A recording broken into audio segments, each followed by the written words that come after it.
My friends, every once in a while the world pauses. It pauses not because of a disaster, or a conflict, or some sensational scandal, but because a nation somewhere does something so unexpected, so bold, that it rewrites what we thought was possible.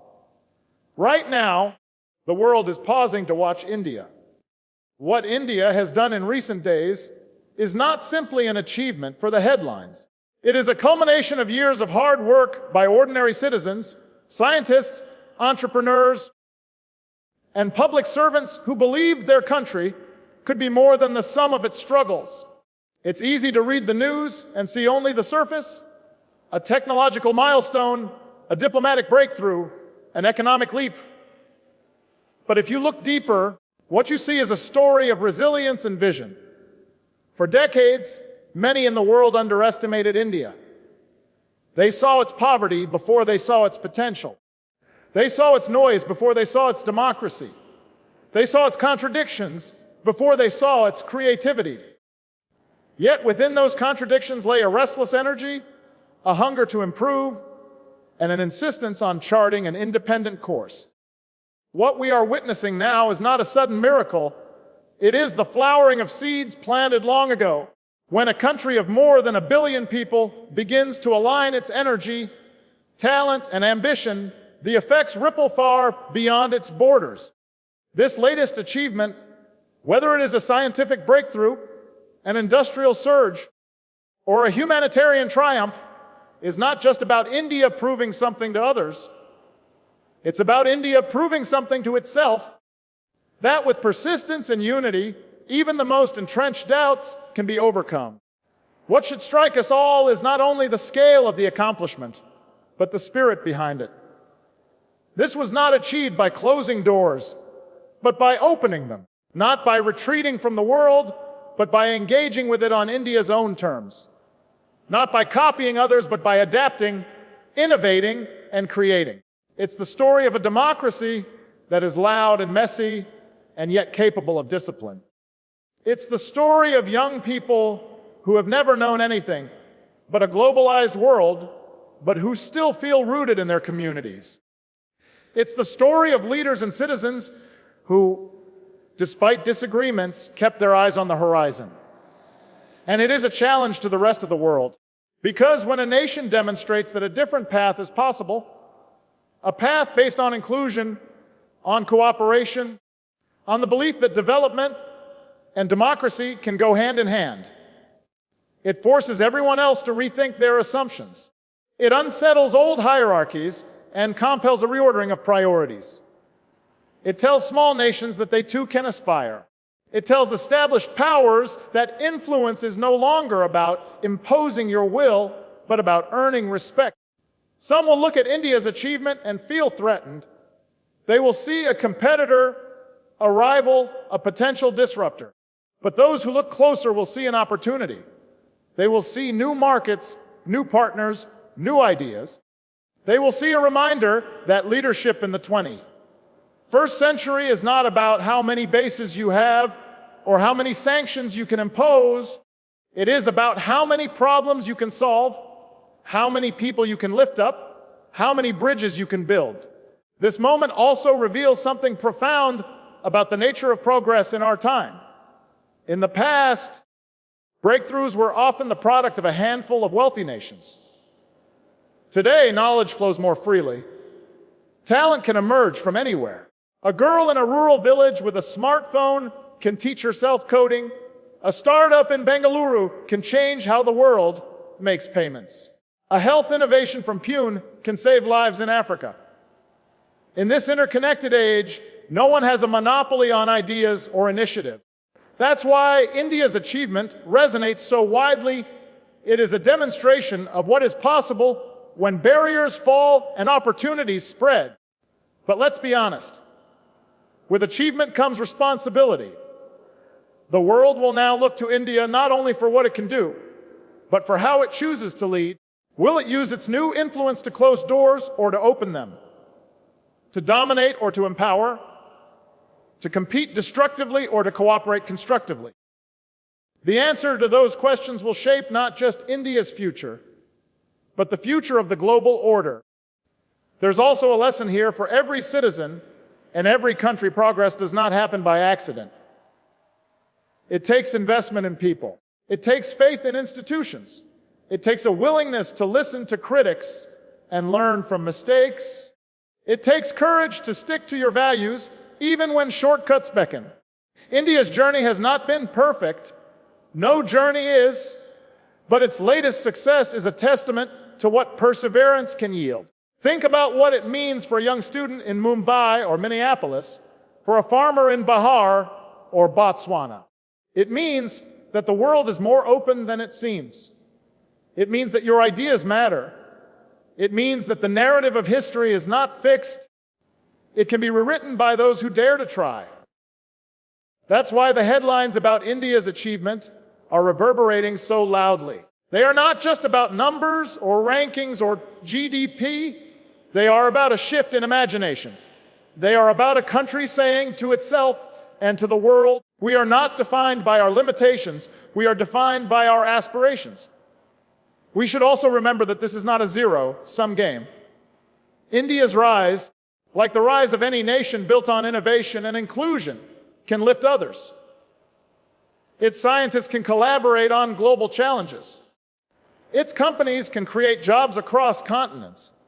Its experience with democracy and diversity can offer insights to societies struggling with division. In an era of shared problems, climate change, pandemics, inequality, we need more examples of countries turning their potential into progress.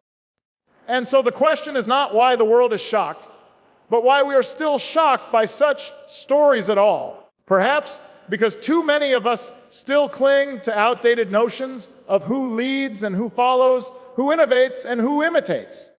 Perhaps because we underestimate the power of billions of ordinary people working toward extraordinary goals.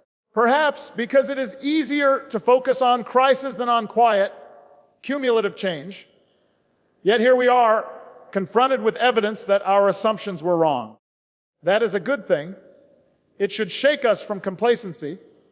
It should inspire us to ask, what investments are we making in our own people? What opportunities are we creating for our own youth? What partnerships are we willing to form beyond old alliances? How can we learn from others instead of dismissing them? This is the deeper meaning of India's latest achievement. It is not a headline to be envied or feared. It is an invitation to reflect, to adapt, to collaborate.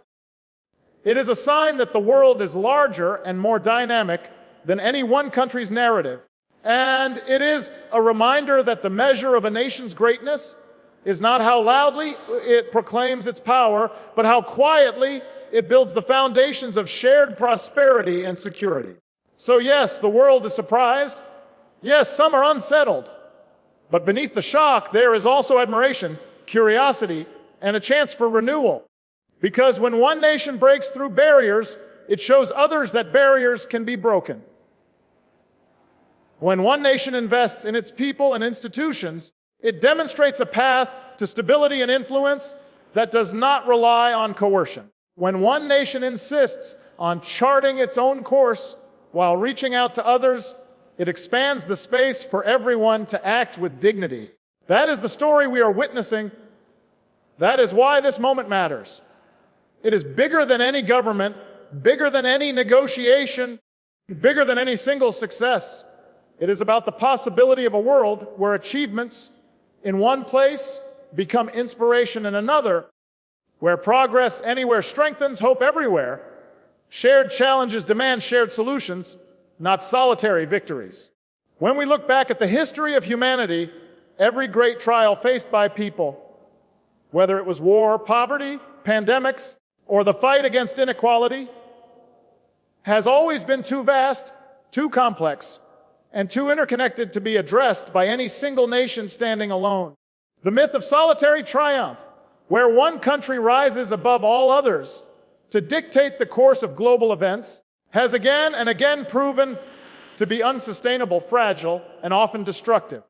The world's greatest progress has emerged not from one actor enforcing its will, but from coalitions of people and nations willing to share burdens, pool resources, and think beyond narrow borders. Shared challenges require humility, empathy, and cooperation because no border is impermeable to the forces that shape the 21st century. Consider climate change, perhaps the most existential of all modern challenges. Rising temperatures do not ask for passports, melting glaciers do not stop at borders, and polluted air does not pause before crossing from one country into another. A nation may believe it can secure its prosperity while ignoring emissions or resource depletion elsewhere, but the planet does not bend to such illusions. A drought in Africa can impact migration patterns in Europe. A hurricane in the Caribbean can disrupt supply chains that ripple across Asia and America. This reality underscores that solving climate change cannot be the solitary victory of one country planting more trees or another adopting cleaner energy. It has to be the shared victory of humanity choosing survival together over short-term gains apart. Cooperation is not an option here. It is the only path to enduring progress. The same truth applies to health. When a virus spreads, it does not pause to respect sovereignty. The pandemic that struck the world in 2020 showed with brutal clarity how interconnected we are. One outbreak in one city soon became a challenge for every community on the planet. No country, however wealthy or technologically advanced, could wall itself off from the consequences.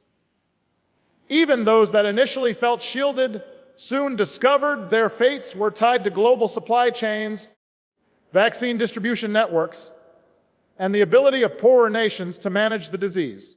What that moment revealed was that in the face of shared health crisis, the measure of leadership is not who can hoard the most medicine or impose the strictest barriers, but who can build the systems that distribute relief equitably. The solitary victory of saving some at the expense of others is not victory at all. It is only the postponement of greater failure. Look also at economic stability. Globalization has created webs of interdependence that cannot simply be severed. Supply chains link workers in Southeast Asia to consumers in North America and coders in India to businesses in Europe. The prosperity of one region is no longer insulated from downturns in another. When one major economy collapses, its tremors are felt everywhere. The global financial crisis of 2008 was a stark reminder of this, as decisions in one part of the world nearly brought the entire system to its knees. The recovery that followed was only possible because nations recognized that stimulus regulation and reform had to be coordinated. The false narrative of one nation winning while others lose ignores the deep interconnectedness of financial systems.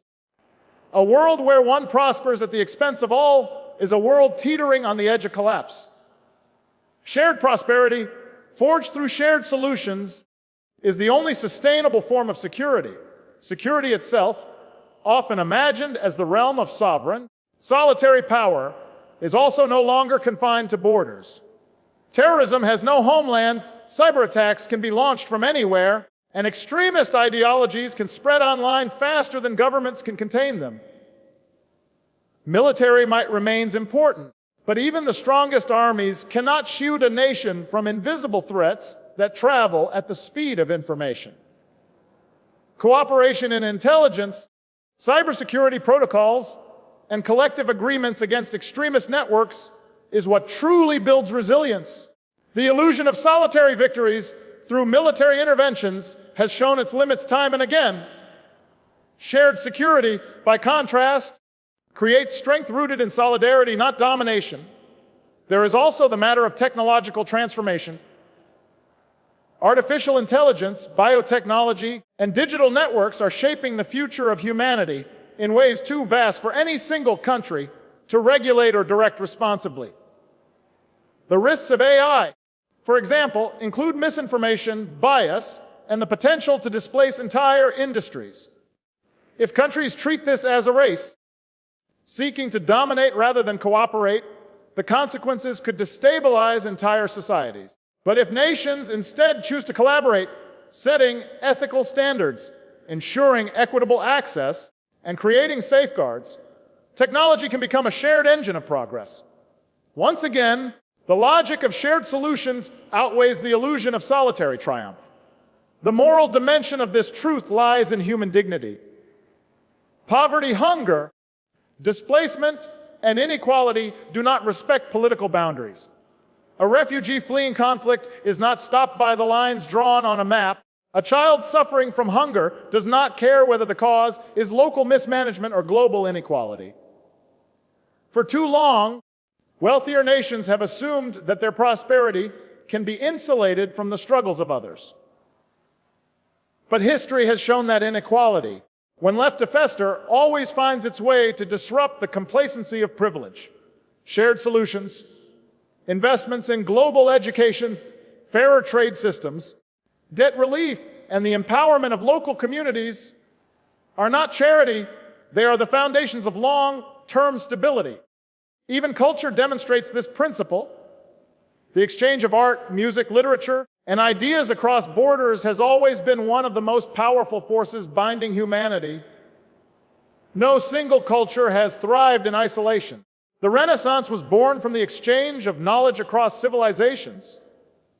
Modern technology, science, and medicine are built on discoveries made by people from different lands, speaking different languages, but united in curiosity.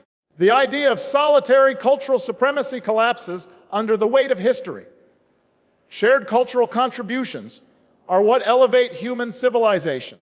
The narrative of solitary victories has always appealed to those who see the world as a zero-sum game, where for one nation to succeed, another must fail. But this narrative is a distortion of reality. In truth, the most enduring victories are those that expand the possibilities for all, that create conditions where collaboration flourishes and where mutual benefit replaces suspicion. A nation that builds its future on shared solutions is not weaker. It is stronger, more respected, and more trusted. Trust itself is one of the most powerful currencies of global relations. Trust cannot be imposed, and it cannot be extracted through fear. It is earned when nations act with transparency, when they honor their commitments, and when they treat their partners as equals rather than subordinates. Shared challenges present opportunities to build that trust, because when nations work side by side to address crises, they prove not only their capacity for cooperation, but also their willingness to see beyond their own narrow interests. Solitary victories, by contrast, erode trust. They leave others feeling excluded, undermined, and resentful, sowing the seeds of future conflict. History offers countless reminders. After the Second World War, the reconstruction of Europe through collective efforts like the Marshall Plan created not just economic recovery, but a lasting alliance based on trust and mutual benefit. Contrast this with empires that sought solitary victories through conquest. They rose quickly, but they collapsed just as quickly, leaving legacies of resentment. Shared solutions endure, solitary triumphs fade. In the 21st century, as the challenges before us grow more complex, climate change, pandemics, economic inequality, digital disruption, and geopolitical tensions, the imperative to embrace shared solutions becomes stronger than ever. No one nation, however powerful, can dictate the terms of survival or prosperity for the rest. Solitary victories may create headlines, but shared solutions create history. The world we leave to future generations will depend not on who shouted the loudest or amassed the greatest arsenal, but on who listened, who collaborated, and who dared to see humanity's future as a collective journey rather than a solitary conquest.